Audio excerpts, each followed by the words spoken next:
بسم اللہ الرحمن الرحیم۔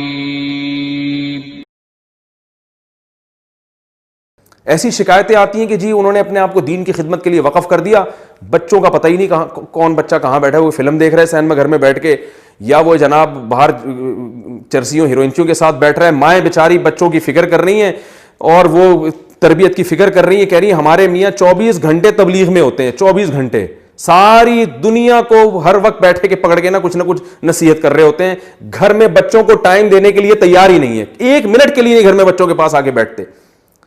تو سب سے پہلا حق تو اپنے بیوی بچوں کا ہے، قوا انفسکم واہلیکم نارا، اللہ نے فرمایا سب سے پہلے اپنے آپ کو پھر اپنے گھر والوں کو جہنم کی آگ سے بچاؤ، ان کو بھی۔ اور آگ سے بچانے کا مطلب یہ نہیں کہ ہر وقت لٹھ لے کے ان پہ بیٹھے رہے، ان کو کچھ محبت بھی تو دیں، ان کو یہ احساس ہو، بچوں کو باپ کے بارے میں احساس ہونا چاہیے کہ جیسے ہی گھر میں آتے ہیں ابا کا نصیحت کا پروگرام نہیں شروع کر دیتے، بلکہ ابا کو ہم سے ویسے بھی محبت ہے، بیٹھتے ہیں گپ شپ لگاتے ہیں، خوش ہوتے ہیں، پھر نصیحت کرتے ہیں۔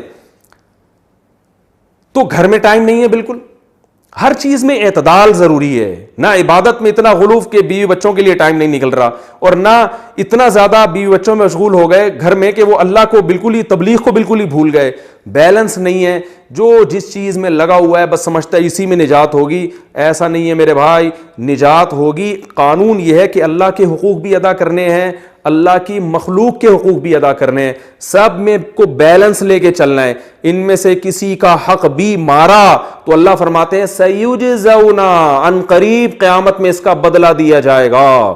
اللہ کا حق ضائع کیا نماز چھوڑ کے، اس پہ سزا ملے گی۔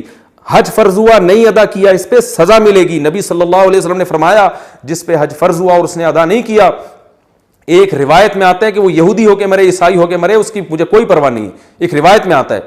اور اللہ نے کیسی زبردست دھمکی دی کہ جو استطاعت کے باوجود اللہ کے گھر کی زیارت نہیں کرتا فإن اللہ غنی عن العالمین، اللہ کو ان کی کوئی پرواہ نہیں ہے، اللہ غنی ہے۔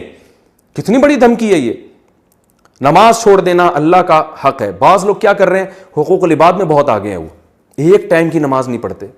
جب ان سے کہا جائے آپ کیسی حرکت کر رہے ہیں، کہہ رہے ہیں بھائی میں دیکھو یہ ٹرسٹ بھی میں نے بنایا، یہ عیدی سینٹر میں اتنے پیسے دیتا ہوں، فلاں مدرسہ میرا ہے۔ او بھائی، جس اللہ نے صدقات و خیرات کا حکم دیا اس نے سب سے زیادہ حکم نماز کا دیا ہے۔ سب سے پہلے سوال نماز کے بارے میں ہوگا، یہ ٹرسٹوں کے بارے میں اور بیوہ کی خدمت کے بارے میں بعد میں سوال ہوگا۔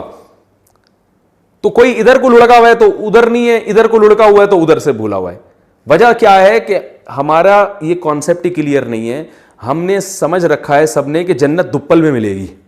ایک دن میں نے کسی کے سے کہا کہ یار تم یہ برائی کر رہے ہو، یہ تو بہت بڑا جرم ہے، اس کو چھوڑ دو۔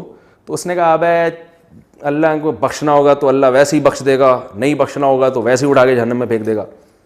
میں نے کہا یہ تو بڑی آپ نے، دنیا میں کوئی ایسا دنیا میں قانون نہیں ہوتا کہ حکومت کہیں اعلان کرے ابے جو مرضی کرتے رہو، ہم نے سزا دینی ہوگی دیں گے، نہیں دینی ہوگی تو 6 قتل بھی کر لو معاف کر دیں گے ہم۔ یہ تو دنیا میں ایسا نہیں ہوتا، تو اللہ ایسا قانون کیوں بیان کرے گا؟